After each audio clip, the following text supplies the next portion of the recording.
Alanis, a quiet grade 9 student with strict parents, balanced school with a part-time job on weekends.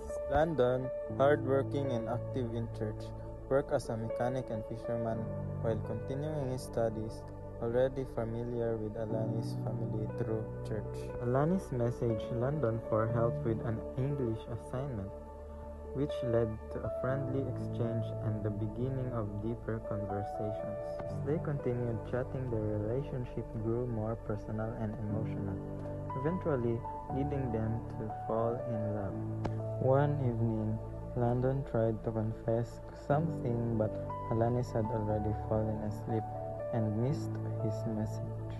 Saturday, Landon and Alanis exchanged greetings and noted they attend different churches, Alanis at Anunang, Landon at Kaputian. After Landon confessed his feelings, Alanis agreed to a secret relationship due to her strict parents, and they maintained their discreet bond for a year despite the challenges. 3 months ago, Landon grew more serious about life and his relationship with Alanis, hoping to be accepted by her family. Though Alanis was afraid to tell her strict parents about their relationship, she eventually found the courage after much prayer. During family worship, with her heart pounding, she confessed that she had been with Landon for a year.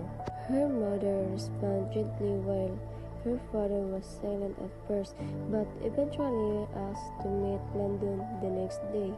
That night, Alanis told Landon everything was finally out in the open, and he promised to come ready to prove his love and respect for her to her parents. The next day, Landon visited Alanis' home and respectfully introduced himself to her parents. Though her father was cautious, he gave Landon a chance.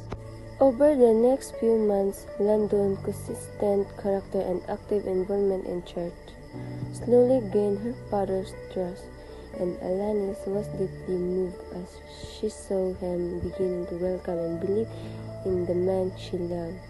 Alanis and Landon, embraced by their families, continued to grow their love with faith, respect, and patience as they focus on their studies and trust God to lead their future.